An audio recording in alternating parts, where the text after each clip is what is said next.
네, 우리 에스더 3장 1절부터 6절까지 말씀을 천천히 함께 봉독하겠습니다. 1절입니다.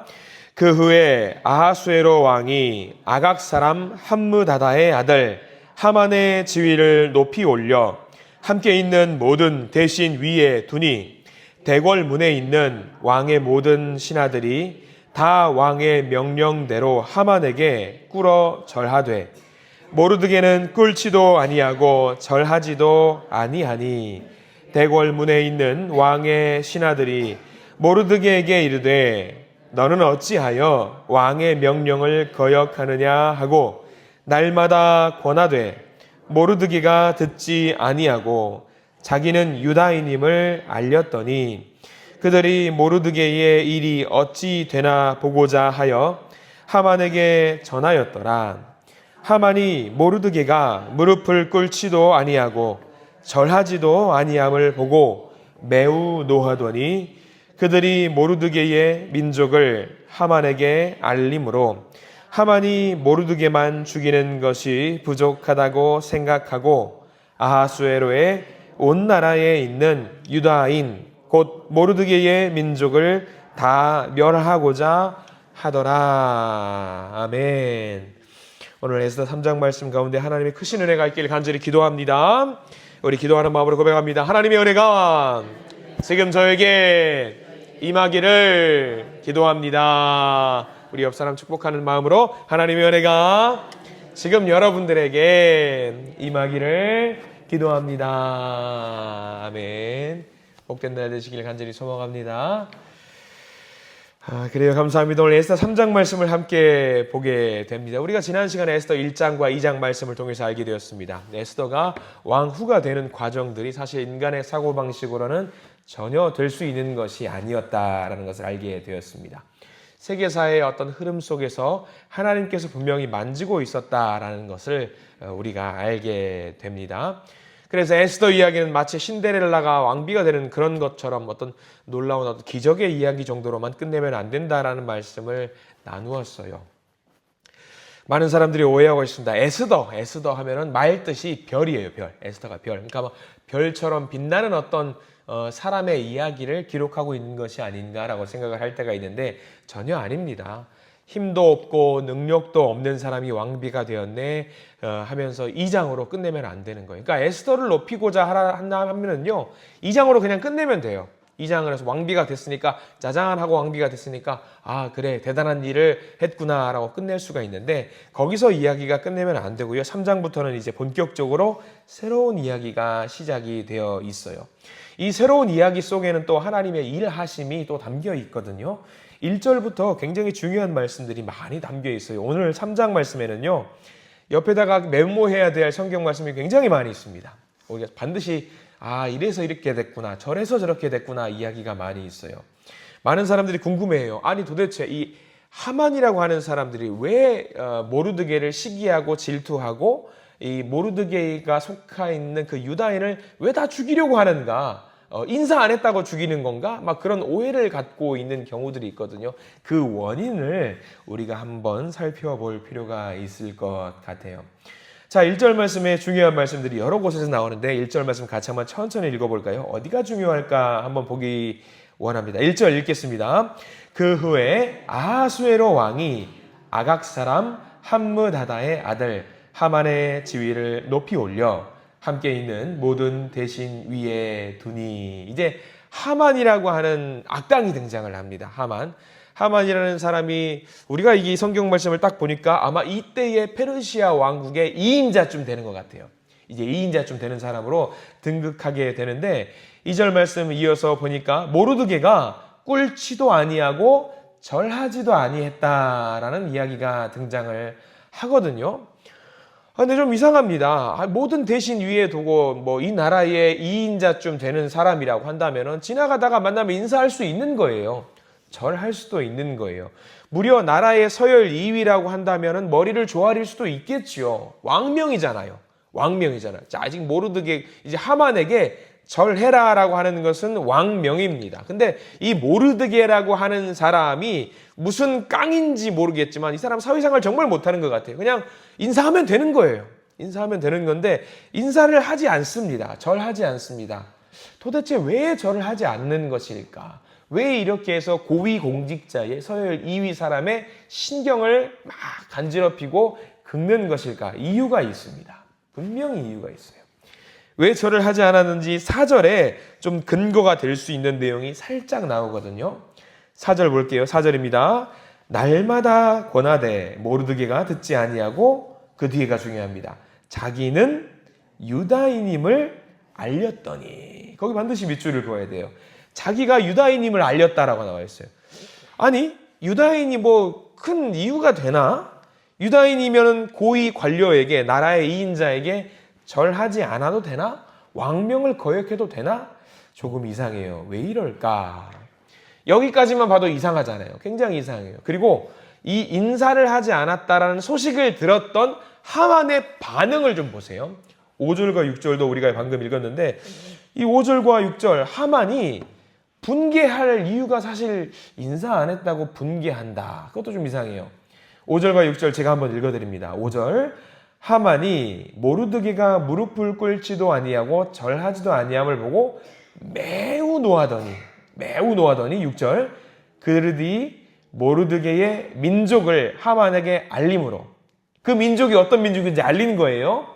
하만이 모르드게만 죽이는 것이 부족하다고 생각하고 아하수에로의 온 나라에 있는 유다인 것 모르드게의 민족을 다 멸하고자 하더라. 알려준 건 유다인이에요. 알려준 건 내가 유다인이라는 것, 모르드게가 유다인이라는 것만 알려주었습니다.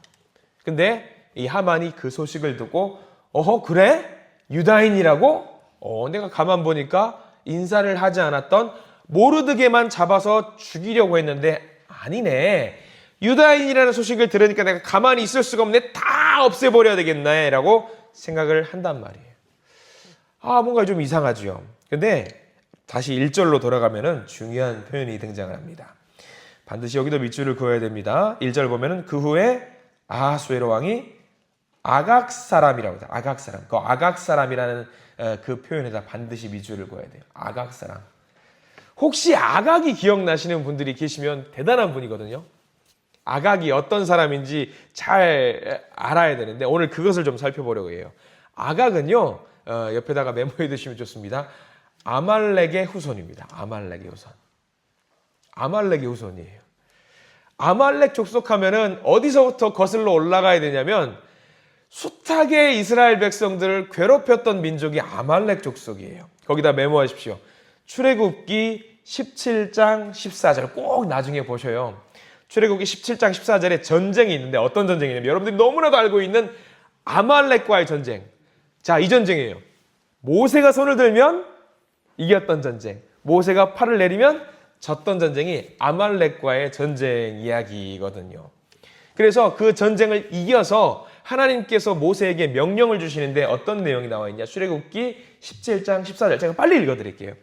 여호와께서 모세에게 이르시되 이것을 책에 기록하여 기념하게 하고 여호수아의 귀에 외워 들리라. 내가 아말렉을 없이 하여 천하에서 기억도 못하게 하리라 라는 내용이 나와요.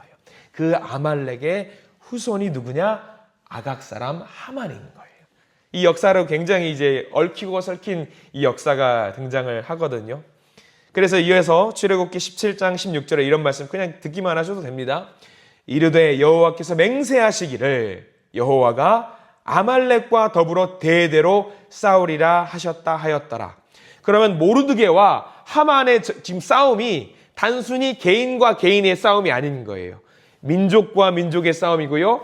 여호와 하나님을 대적하는 사람들과의 싸움이 아직까지 계속 전개가 되고 있는 거죠. 근데 너무 오래된 이야기이기 때문에 지금까지 이걸 가지고 온다는 것은 이거 뒤끝 너무 심하신 거 아닌가 생각할 수도 있습니다. 단지 거기서 끝나지 않습니다. 출애굽할 때에 광야를 막 이스라엘 백성들이 긴 줄을 이어가지고 막 걸어가잖아요. 아말렉 사람들이 쉬지 않고 계속 이스라엘 백성들을 괴롭히는 역사가 있어요. 그리고 전면전을 하지 않고 아말렉 사람들이 이스라엘 백성들을 어디를 괴롭혔냐면 제일 뒤에 쳐져 있는 노인과 연약하거나 힘든 사람들을 계속 괴롭혔던 역사가 있습니다. 그래서 하나님이 너무나도 화가 나 있으셔요. 출애굽기에서 끝나지 않고 신명기까지 넘어가거든요. 거기 옆에다 또 메모해 두셔야 돼요. 신명기 25장 17절에도 그 내용이 나와 있습니다. 메모에 꼭 보시고요. 신명기 25장 17절에는 그 뒤에 있는 연약한 사람들을 괴롭혔다라는 내용이 계속 나와요. 신명기에. 그리고 여기서 끝나지 않아요. 굉장히 얽히고 설킨 역사의 어떤 흔적들이 많이 나와 있어요. 그래서 하나님께서 이스라엘 백성들에게 명령을 하셨어요. 너희들이 만약에 나라를 세우거들랑 건국을 하고 왕조가 만들어지고 하면은 제1번으로 해야 될 것이 뭐가 있냐면 반드시 아말렉 족속을 멸망시켜라 라고 명령을 주셨어요. 근데 그 명령이 이루어졌을까요? 안 이루어졌을까요? 안 이루어졌겠죠. 안 이루어졌기 때문에 지금 이렇게 지금까지도 이제 아각 사람들이 이게 설치고 다니는 거 아니겠습니까? 옆에다가 또 메모하십시오. 사무엘상 15장 2절 말씀이 있어요. 반드시 보셔야 돼요. 사무엘상 15장 2절에는 또 어떤 전쟁이 있냐면 사울이 왕이 돼가지고 아말렉과 전쟁을 합니다. 여기 누가 등장하냐면 이제 드디어 아말렉의 왕 아각이 등장을 합니다. 아각이. 근데 사무엘상 15장 2절에 등장하는데요. 여기서 여러분들 요약해서 설명을 드리자면 이거예요. 하나님께서 분명히 아말렉을 멸하라고 명령을 하셨는데 사울이 이 전쟁에서 이겨요. 하나님 도우셔가지고 이 아말렉과의 전쟁에서 이겨서 전부 다 진멸하면 되는데 여기서 무엇을 하느냐?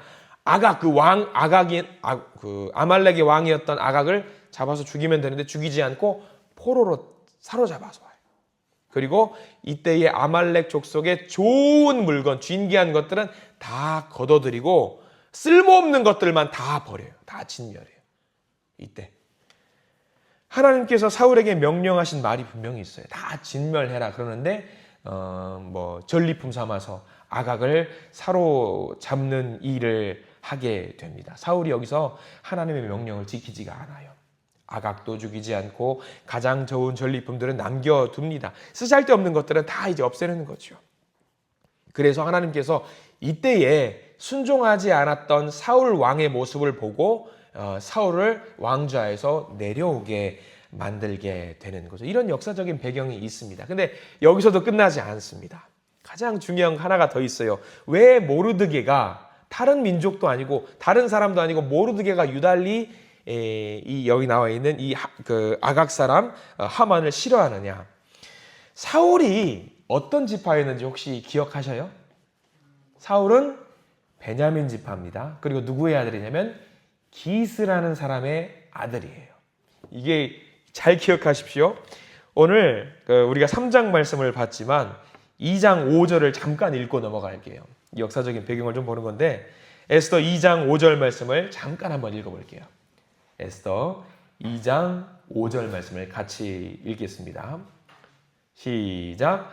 도성 수산에 한 유다인이 있으니 이름은 모르드게라. 그는 베냐민 자손이니 기스의 중손이요 시므이의 손자요 야일의 아들이라. 모르드게의 가족의 혈통이 나와요. 어떤 지파? 베냐민 지파. 또 기스의 증손. 자, 그러면 우리가 아하 이제 좀 감이 와요. 지금 다시 3장으로 돌아오면은요. 여기 나와 있는 하만이라는 사람과 사울과의 관계가 철천지 원수지가 아닌 거예요.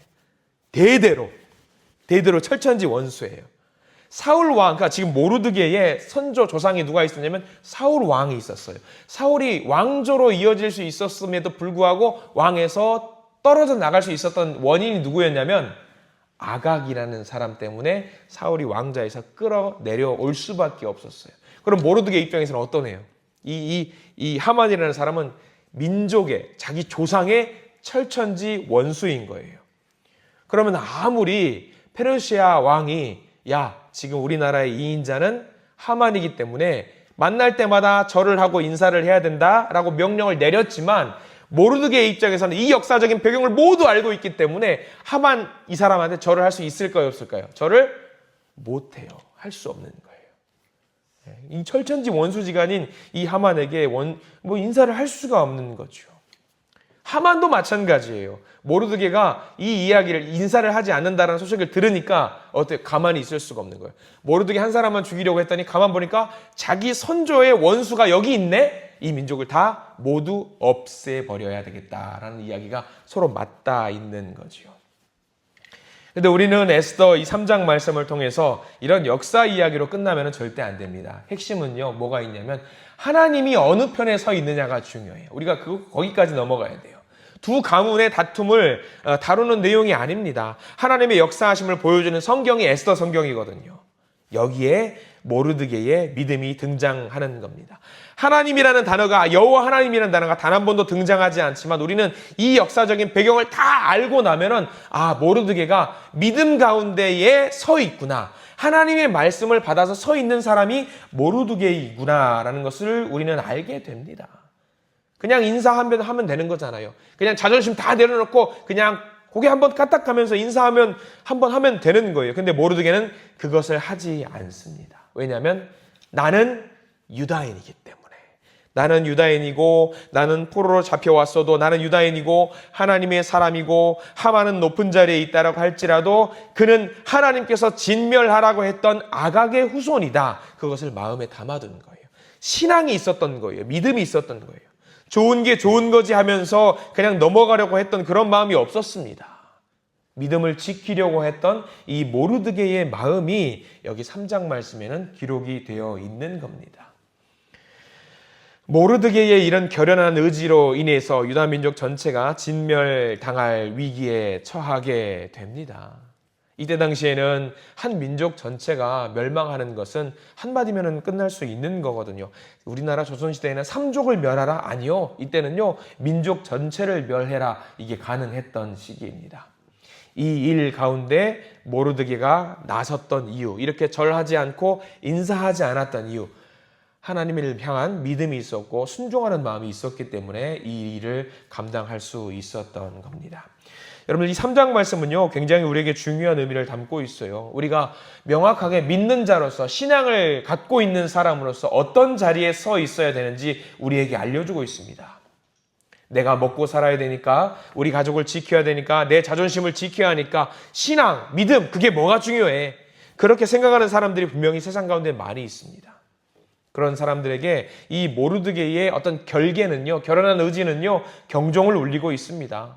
우리가 비록 포로 출신이라고 할지라도, 우리가 비록 힘이 없다라고 할지라도, 우리가 비록 신분이 불안하다고 할지라도 하나님을 향한 믿음과 신앙, 삶의 원칙이 명확하게 있어야 된다는 것을 우리에게 알려주고 있습니다. 사울이 못했던 그 일, 다윗 왕과 그 후손들이 못했던 일, 아말렉을 무찌르라고 했던 하나님의 명령을 모르드게가 이제 그 일을 감당합니다. 이게 어떻게 가능했을까? 포기하지 않고 신앙을 끝까지 수호하려고 했던 한 사람의 믿음과 결단이 있었기 때문에 가능합니다. 모르드게와 우리가 다를 바가 없어요. 우리도 똑같습니다. 우리도 미천하고요. 우리도 미약하고요. 비록 내가 세계와 민족을 흔들 힘은 없지만 더 중요한 게 있다라는 것. 뭐냐면 우리는 하나님을 향한 믿음과 신앙이 있다라고 하는 겁니다. 그 결연한 의지를 가지고 하루하루를 살아내야 됩니다. 세상과 타협하지 않고 결연한 의지를 가지고 하나님께 내 믿음을 온전히 올려드릴 때 하나님은 우리의 삶을 반드시 지켜주시는 분이라는 사실을 명심하시기를 부탁을 드립니다. 오늘 하루를 살아가실 때에 오늘 나를 통해 이루실 그 나라, 그 믿음을, 그 신앙을, 그 복을 기대하면서 살아가시기를 바랍니다. 우리의 욕심대로 사는 것이 아닙니다.